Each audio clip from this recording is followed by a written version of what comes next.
नमस्ते दोस्तों, मैं हूं शिवम दिवाकर और आपके लिए हमने मुखर्जी नगर के सबसे ज़्यादा वीडियोस बनाए हैं। दोस्तों आज हम नेहरू बिहार में हैं क्योंकि नेहरू बिहार में डॉक्टर विकास दिव्यकीर्ति सर के जो स्टूडेंट हैं दृष्टि के वो सबसे ज़्यादा रहते हैं क्योंकि यहाँ पे उनकी ऑफलाइन क्लास चलती है वर्धमान मॉल में।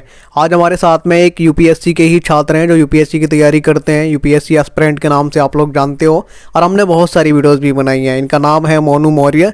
और ये दोस्तों आज की वीडियो में हम आपको सब कुछ अलग दिखाएंगे। हम बहुत सारी ऐसी वीडियो आपके लिए लेकर के आए हैं जिसमें स्टडी के बारे में स्टूडेंट से पूछते हैं, लेकिन आज की वीडियो में हम बात करेंगे ऐसे स्टूडेंट के बारे में जो लिखने का शौक़ रखते हैं, जो कुछ गाना गाते हैं, गुनगुनाते हैं, लिखते हैं या ड्राइंग बनाते हैं। ऐसे स्टूडेंट से भी अब हमने मिलना शुरू कर दिया है।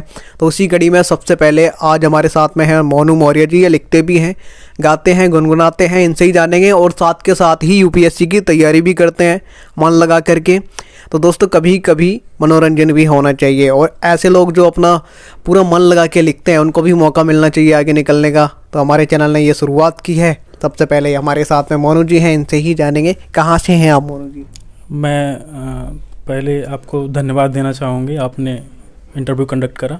मैं गोरखपुर से बिलोंग करता हूँ, उत्तर प्रदेश का शहर। अच्छा, मुखर्जी नगर आप कब आए थे और ये गाना लिखने का, पोएट्री लिखने का शौक़ आपको कब से है? बचपन से ही है या फिर कॉलेज टाइम से ये शौक़ चढ़ा था? ये कॉलेज टाइम से ये मेरा शौक़ बना। मैं इलाहाबाद यूनिवर्सिटी से, इलाहाबाद से ही मेरा यूजी पीजी हुआ है, तो वहीं से ये दौर शुरू हुआ। मैं पोएट्री लिखता था, फिर पोएट्री से गाने की तरफ शिफ्ट हुआ और लिरिक्स भी बनाता हूँ मैं, रैप भी। आप पर्यावरण प्रेमी भी हैं, आप पेड़ लगाते हैं। अपने जन्मदिन पे कई पेड़ लगा चुके हैं। ये कोई आपने मतलब मिशन बनाया है कि मुझे कंप्लीट करना है? हाँ जी, ये मेरी प्रायोरिटी में है।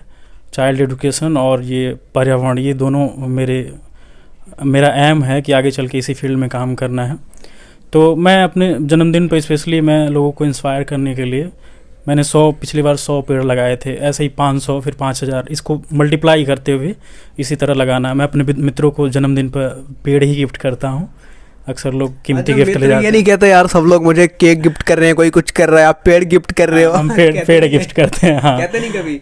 नहीं, कहते तो हैं लेकिन ये थोड़ा यूनिक है। और पर्यावरण हमारा एक बहुत ही ज्वलंत मुद्दा होना चाहिए। क्लाइमेट चेंज की वजह से चीज़ें बहुत बद से बदतर हो जा रही हैं।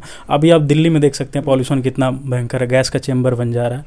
तो पर्यावरण होना चाहिए प्रायोरिटी में। एक चीज़ और है, आप ब्लड भी डोनेट करते हैं? जी, मैं NSS। तो ये चीज़ें मतलब कब से, ये सब पहले से ही खून में थी क्या, बचपन से ही, या फिर ये भी कॉलेज के बाद ही शुरू? जी, नहीं, ये तो बचपन से थी। इसकी शुरुआत तो मैं जहाँ से पढ़ता था, मेरे गाँव में ही एक स्कूल था, तो वहीं से मैंने पहली बार पेड़ वहीं लगाना शुरू किया था। मैंने अपने स्कूल में, पूरे स्कूल में फूल, क्लास के आगे टीन वाला होता था, छप्पर वाला, तो क्लास के आगे मैंने फूल लगाए थे। फिर धीरे धीरे सब सारे क्लासेस के आगे लगनी शुरू हुई। उसके बाद फिर घर पर भी एक फूलों का बहुत सुंदर सा बगीचा रहता था, मैं उसको मेंटेन करता था। तो धीरे धीरे वो इंटरेस्ट था। और स्काउट गाइड से तब 8वीं में तब था, तो मैं स्काउट गाइड से जुड़ा था। फिर NCC लिया मैंने, C सर्टिफिकेट किया। फिर NSS से आया, इलाहाबाद यूनिवर्सिटी में जुड़ा, तो फिर वहाँ नेशनल लेवल पर, इंटरनेशनल पर कई सारे कैंप मिले करने को। तो ये इंटरेस्ट रहा। सोशल सर्विस से रिलेटेड बहुत सारे मौके मिले, बहुत सारे मंच मिले।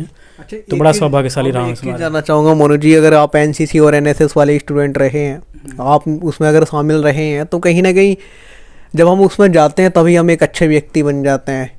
निखार आने लगता है हमारे अंदर। मैं भी NSS में था, दिल्ली में ही, केजरीवाल जी के स्कूल में। अब तो स्कूल बहुत अच्छे हो गए हैं दिल्ली के। पहले मैं भी सरकारी स्कूल में पढ़ा हूँ दिल्ली के। एक चीज़ जानना चाहूँगा, आप लिखते क्या क्या हैं? गाना लिखते हैं, पोएट्री लिखते हैं, और किस तरीके से लिखते हैं? यूपीएससी एस्पिरेंट के लिए आपने कुछ लिखा है या फिर फिल्मी तर्ज पे आप लिखते हैं? ज़रा सुनाइए, बहुत सारे दोस्त इंतज़ार कर रहे हैं। मैंने 10-12 गाने हैं ऐसे, वो तैयार है ऑलमोस्ट। और उनका थीम सॉन्ग है हौसलों की उड़ान। एक एल्बम है, मैंने सोच रखा है कि फ्यूचर में इसको लॉन्च करा जाएगा। तो इसमें 8-10 गाने हैं। हालांकि मैं बहुत अच्छा गाने में तो नहीं हूँ, लेकिन मैं लिरिक्स बना लेता हूँ, धुन तैयार कर लेता हूँ। मेरे मित्र हैं, उनसे मैंने एक गाना गवाया भी है। अभी मौका मिला तो मैं उसको सुनाऊँगा। और हर तरह के गाने, नॉवेल पे भी मैंने ट्राई किया है। अब अधूरा एक नॉवेल छोड़ा है मैंने, साइंस फिक्शन पे है। तो बहुत सारी चीज़ें हैं अलग। कुछ हो जाए सुना दीजिए थोड़ा थोड़ा। जी बिल्कुल बिल्कुल, क्यों नहीं। जो हालांकि कॉपीराइट का और इसका इशू है, तो मैं पूरा गाना तो नहीं सुना सकता, लेकिन कुछ चंद कड़ियाँ 2-2 लाइनें सुनाऊंगा। जो थीम सॉन्ग है हौसलों की उड़ान करके।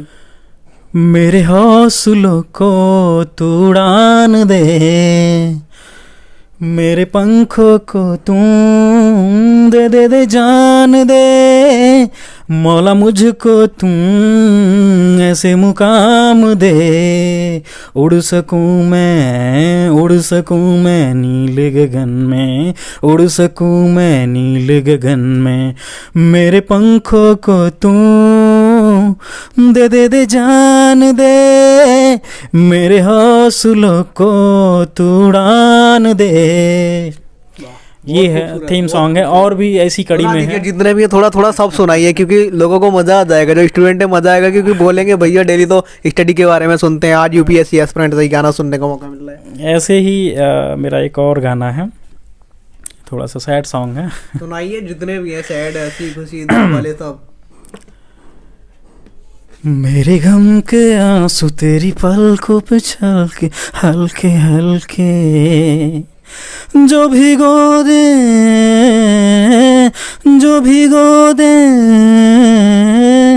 तेरी पलकों को हल्के हल्के, मेरे गम के आंसू तेरी पलकों पे चलके हल्के हल्के। अच्छा, यूपीएससी की तैयारी जब आप करते होंगे, करते करते जैसे कि इसमें कई घंटे लगातार पढ़ने पड़ता है, कोचिंग कई घंटे की होती है, 2 3 घंटे की, फिर सेल्फ स्टडी करते हैं, लाइब्रेरी में पढ़ते हैं, तो जब आप मतलब थक जाते हैं बुरी तरीके से, तो गाना ही सुनते होंगे फिर या लिखते होंगे? हाँ, लिखना ऐसे नहीं होता है, रैंडम कुछ थॉट आ गया, कुछ लाइन ऐसे दिमाग में क्लिक कर गई, ऐसा नहीं होता कि बैठे हैं और बैठ के लिखने बैठ गए तो लिखने लगेंगे, ऐसा नहीं होता है। अच्छा, कभी क्लास के बीच ही कुछ आ गया तो मैंने 2 लाइनें नोट कर ली, फिर उस पर आइडिया आया, मैंने रिकॉर्ड कर लिया उसको, फिर मैं कंटिन्यू बाद में कर देता हूँ। चलते फिरते जैसे कहीं जा रहे हो और कुछ दिखा और तुरंत लिख, कुछ याद आ गया, कुछ क्लिक कर गया ऐसे, तो बन जाती है पोइट्री और फिर लिरिक्स बन जाती है। लिरिक्स तो ऐसे नेचुरल बन जाती है, कोई आप एक स्टोरी दो, कोई एक वाकया दो मुझे, तो मैं उस पर बना लेता हूँ। ऐसे कुछ पोइट्री वगैरह भी सुनाइए। हाँ, पोइट्री मैंने काफ़ी पोइट्री लिखी है। एक स्पिल पोइट्री है, एक अलग फॉर्म है पोइट्री का, एक स्टोरी की तरह होती है, तो मैं इसको कोशिश करता हूँ सुनाने की, हालांकि बहुत प्रैक्टिस नहीं है, लेकिन मैं कोशिश करता हूँ। ये कुछ ऐसे है, यूपीएससी की जर्नी भी है इसमें, और प्रेम भी है, और सब कुछ है इसमें। सुनिए। तुम नहीं तुम्हारी यादें बड़ी खूबसूरत हैं, अब तुम नहीं बस तुम्हारी यादों की मुझे ज़रूरत है। कितने हंसी थे पल पल जो पल बीत गए, कितने हंसी थे वो पल जो पल हर पल में बीत गए, काश उन पलों में मैं कुछ पल और जी पाता। वादों के जो ऊंचे ऊंचे किले तुमने बनाए थे, मुझे ना पता था कि वो इतने जर्जर थे कि वक्त के एक थपेड़े में बिखर जाएंगे, मेरे सपनों की कब्र खुद जाएगी और मेरी भावनाएं उनमें दफन हो जाएंगी। ये प्यार एक तरफा तो नहीं था ना, तो फिर ये फैसला एक तरफा कैसे हो गया? अभी पिछले ही दिवाली की तो बात है, हमने अपने अपने छतों पर साथ में दिए जलाए थे, रिश्ते की मिठास को चखा था, और पटाखों के शोरगुल के बीच हमने एक दूसरे की धड़कनों को महसूस किया था, जो बस एक दूसरे के लिए धड़कता था। ये इसी कड़ी में आगे है, जो बस एक दूसरे की रूह में मिल के फना हो जाना चाहती थी। तुम तो मेरे हकीकतों का आईना थे, कितना साफ मैं खुद को तुम में देख सकता था ना, पर रिश्ते और आईने पर जमी धूल को तुमने कभी साफ करने की जरा भी कोशिश ना करी, और यूं ही जंग लगे रिश्तों की एक कच्ची डोर टूटती रही, और सारी यादों की मोतियां बिखरती रहीं। जिन यादों की मोतियों को मैंने पवित्र प्रेम की भावनाओं में सालों साल तक सींचा था, तुमने कैसे एक झटके में इसे ऐसे ही बिखेर दिया। तुम्हें जरा भी फर्क ना पड़ा ना। विश्वास बुनियाद पर टिकी भरोसे की इतनी मजबूत दीवार ढह गई। ताज्जुब होता है मुझे ये सोच के कि ये मेरे प्रेम का अंत ऐसे तो नहीं हो सकता ना। कभी ऐसा भी वक्त था ये प्यार एक तरफा था। फेसबुक पे शायद हमारी पहली बात हुई थी, तुमने फेसबुक पे मैसेज किया था, फिर ये सिलसिला शुरू हुआ, नंबर एक्सचेंज हुआ, हमारी बातें होने लगी, और मैं बेपनाह प्यार तुमसे करने लगा। तुम्हें दिल दे बैठा, पूरी शिद्दत से तुमको चाहा, और फिर तुमने कहा कि प्यार ख़त्म हो गया। ये बात, इतनी सी बात समझने में तुम्हें दशकों लग गए, इतना लंबा समय।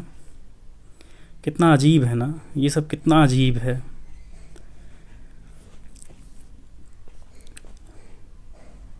ना उम्मीदों में उम्मीद जगा के फिर उन्हीं उम्मीदों को तोड़ के बेउम्मीद करके जा रहे हो ऐसे ही तन्हा छोड़ के। क्या ये सही है?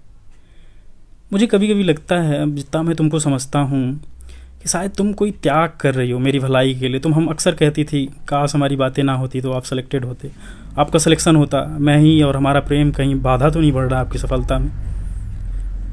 शायद तुम इसीलिए क्या मेरा साथ छोड़ रही हो। मेरे आईएएस बनने में तुम खुद को बाधा मानती हो क्या? देखो ना मेरी बदकिस्मती, तुम्हारे साथ और यूपीएससी दोनों के रिलेशनशिप की बस आखिरी दहलीज पे खड़ा हूँ मैं। अगर तुम्हारा त्याग इसलिए है कि मैं आईएएस बन जाऊँ तो मेरा यकीन करो मैं बनूंगा, अपनी पूरी ताकत और फोकस झोंक दूंगा। लेकिन मुझसे मेरी आखिरी उम्मीद तो मत छीनो तुमसे मिलने की, नहीं तो मैं जीकर हर जंग जीत कर भी हर लड़ाई हार जाऊंगा। एक अनंत खालीपन मेरे अंदर रह जाएगा जिसमें तुम्हारे सिवा और कोई नहीं भर सकता। भावनाओं में जो तुमने चिंगारी लगाई है अब यही तूफान बन जाएंगे, यही तूफान अब मुझे मेरा मुकाम दिलाएंगे। अब तक ढलती शामें देखी हैं लेकिन अब यही नया सवेरा भी लाएंगे। ये थी, और एक मोटिवेशनल लाइन है, सुनाइए। बहुत ही मुझे ज़बरदस्त ये लाइन लगती है। मुझे आप आज तक की मेरी सबसे बेस्ट, हालांकि 4-6 लाइन ही हैं लेकिन बहुत बेस्ट लगती हैं। कुछ ऐसे हैं लाइनें, टूटता गया जुड़ता गया, टूटता गया जुड़ता गया, गिरता गया संभलता गया, पग पग पे मिले कांटे फिर भी ना रुका मैं चलता गया। हौसलों में अभी भी है जान बाकी, हौसलों में भी अभी भी है जान बाकी, जितने हैं अधूरे वो सारे अरमान बाकी, कैसे मैं बैठ जाऊं थक हार के अभी तो है मेरा मुकाम बाकी। तो ये मेरी काफ़ी मोटिवेशनल पोएट्रीज है। यूपीएससी की तैयारी आप कब से कर रहे हैं? ऑप्शनल वगैरह क्या है आपका? ये मैंने जर्नी स्टार्ट करी थी 2019 में। मेरा ऑप्शनल ज्योग्राफी है। कोई अटेम्प्ट वगैरह भी आपने दिया? हाँ जी, 2 अटेम्प्ट मैं दे चुका हूँ। अच्छा, और फिर आपने यूपीएससी की तैयारी करते करते इसमें आपका इंटरेस्ट था, इसमें अब आप बढ़ चढ़ के हिस्सा ले रहे हैं, क्या इसमें भी एक अच्छा करियर बन सकता है? क्योंकि मैंने देखा है बहुत सारे लोगों का काफ़ी बेहतर करियर इसमें बना है जी। आज वो बहुत अच्छी जगह मूवी में काम कर रहे हैं, कई सीरियल में काम कर रहे हैं। जी, आप बिल्कुल सही कह रहे हैं। मेरी पहली प्रायोरिटी यूपीएससी है। ऐसे एज मैं सोशल बैकग्राउंड, मतलब सोशल सर्विस वाला बैकग्राउंड रहा है मेरा, तो मुझे एक ऐसा एक ब्रॉडर स्केल पे एक पावर या जो भी कहें चाहिए था, एक रिसोर्स का, ऐसा संसाधन का एक वो चाहिए था जिससे मैं ब्रॉडर स्केल पे कर सकूं सोशल सर्विस जो भी मुझे करना है। तो इसलिए ये मुझे सबसे बेटर मंच लगा। और थोड़ा आप यहाँ प्रूव करना है, आपको खुद अपने आप को प्रूव करना है, लड़के एग्ज़ाम के लिए मर के पढ़ के, तो ये मुझे सबसे बेटर ऑप्शन लगा। तो इसीलिए मैं यूपीएससी की तरफ आया और यूपीएससी क्रैक करना है, ये मेरा ड्रीम है। इसके बाद और सारी चीज़ें कंटिन्यू करना है, जैसे ये मैंने पोइट्री वाला बताया, अब मैं रैप भी लिखता हूँ और ये गाने, तो ये सब बाद में ये चीज़ें करी जाएंगी, इस पे काम हो रहा है। और ये तो मतलब शौक़ है, कह सकते हैं आप, शौक़ है, इससे खुशी मिलती है मुझे करने से। जिस काम से खुशी मिलती है वो करना चाहिए, मुझे केवल वीडियो बनाने से खुशी मिलती है। जी जी, तो आप वीडियो बनाइए और हमारा काम है ढेर सारी किताबें पढ़ना, इन्वायरमेंट के लिए बहुत सारा कुछ करना, चाइल्ड एजुकेशन के लिए बहुत कुछ करना। तो कंटिन्यू कर रहा हूँ मैं भी अपनी जर्नी इसमें। एक लिरिक्स मेरे मित्र ने उसको गाया है, वो काफ़ी उम्दी आवाज़ है उनकी, वो हालांकि अवेलेबल नहीं है ना, तो उनकी आवाज़ में ही ये गाना मैं आपको सुनाता। तो मैंने जो बताया 10 गाने हैं मेरे, उसी गाने में एक गाना है, मैं इसको चला देता हूँ। ये रहा। टूटे सारे भरम, मिट गए सारे वहम, अब जान गए हम, सब जान गए हम, अब जान गए हम, सब जान गए हम। जिसे चाहा था हमने वो नहीं रहे तुम, टूटे सारे भरम, मिट गए सारे वहम, सब जान गए हम, सब जान गए हम।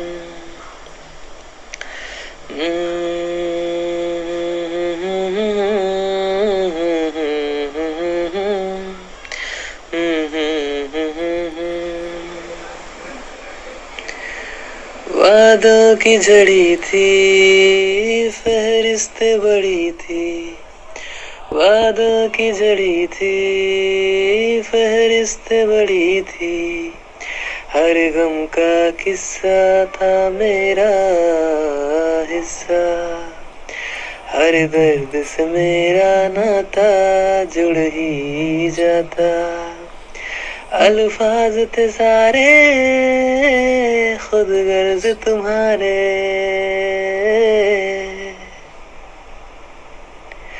टूटे सारे भरम, मिट गए सारे वहम, मिट गए सारे वहम, मिट गए सारे वहम। अब जान गए हम, सब जान गए हम, जिसे चाहा था हमने वो नहीं रहे तुम। ये जान गए हम, सब जान गए हम, सब जान गए हम, सब जान गए हम।